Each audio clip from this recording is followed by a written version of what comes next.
Sampurasun pamirsa sadaya patepang deui sareng Kang Aam dina acara Wejangan Asih. Pamirsa anu dipika asih ku Gusti, aya babasaan dina paripaos Sunda nu nyangemkeun kieu. Teu geuneuk teu maleukmeuk caang bulan 14. Naon hartosna babasaan eta? Babasaan eta hartosna aya jalmi anu henteu ngagaduhan rasa kangewa, henteu ngagaduhan rasa dendam, tapi anjeunna janglar manah. Anjeunna tiasa ngahampura kasalahan batur. Janten eta nu sakedahna janten gaya hidup jalmi anu percanten. Utamina anu tos percanten ka Gusti Yesus. Kumargi Gusti Yesus parantos ngawulang naneda anu eusina salah sawiosna upami urang teu ngahapunten kasalahan nu sanes, dosa urang oge kurama di sawarga moal dihapunten. Eta margina upami urang mraktekeun paripaos teu geuneuk teu maleukmeuk caang bulan 14, eta saleresna nu janten kahoyong Gusti. Urang teu nyimpen dendam, urang teu nyimpen kasalahan batur, urang teu nyimpen hal-hal anu awon patali sareng anu sanes. Dawuhan Gusti dina Injil Matius pasal anu kagenep ayat 14 nyanggemkeun kieu.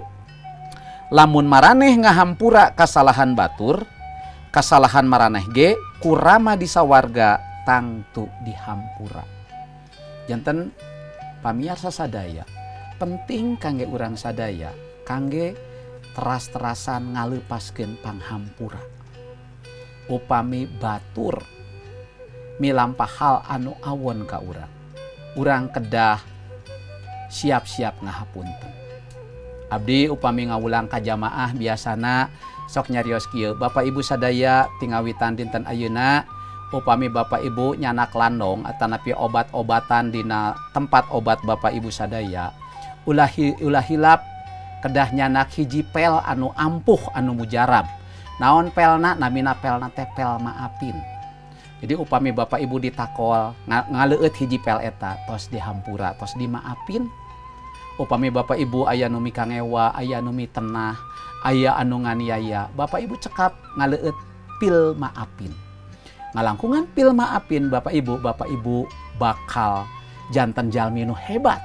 Kumargi Bapak Ibu janglar manah. Teu geuneuk teu maleukmeuk caang bulan 14. Eta margina mangga Bapak Ibu ge anu di bumi sewang-sewangan nyiapkeun pil maapin supados Bapak Ibu henteu nyimpen kakeheul, henteu nyimpen kangewa. Upami Bapak Ibu nyimpen kakeheul, nyimpen kangewa, akibatna bakal karaos ku Bapak Ibu. Sagala penyakit bakal sumping. Penyakit kanker sagala rupi eta kumargi Bapak Ibu nyimpen kangewa, nyimpen kakeheul. Sabalikna nalika Bapak Ibu ngaleupaskeun panghampura, ngaleupaskeun hal anu sae nyaeta ngahampura kasalahan batur, sagala panyawat bakal ical tina diri Bapak Ibu. Janten bilih aya Bapak Ibu nu ngaraos ayeuna nuju teu damang, panginten teu damang parah, cobi nyalisik diri naha Bapak Ibu nyimpen kangewa, nyimpen kakeheul. Kumargi saur pangandika Gusti, gumbira teh matak sehat, nguluwut bae mah matak gering nangtung. Panginten Bapak Ibu aya gaduh kasakit, kumargi Bapak Ibu nyimpen kakeheul, nyimpen kangewa. Dangat ayeuna kecap atanapi paripaos Sunda nyangemkeun teu geuneuk teu maleukmeuk caang bulan 14. Panganika Gusti oge ngemutan kudu daek ngahampura supados urang oge dihampura ku Gusti.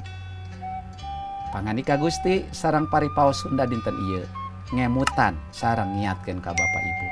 Pamugi urang sadaya tiasa teu geuneuk teu maleukmeuk caang bulan 14. Urang tiasa ngahampura nu gaduh kalepatan ka urang. Gusti ngaberkahan. Hayu urang ngadoa. Gusti hatur nuhun. Pangandika Gusti ngemutkeun ka abdi sadaya dinten ieu yen abdi sadaya kedah ngahampura kasalahan batur. Abdi teu kengeng nyimpen kasalahan batur. Upami abdi teu ngahampura kasalahan batur, Gusti ge moal ngahapunten kalepatan abdi ka Gusti. Nuhun pangandika Gusti tos ngemutkeun ka abdi sadaya. Paparin kamampuh ka abdi sadaya supados tiasa ngalarapkeun dawuhan Gusti ieu dina kahirupan abdi sadaya sadidinten.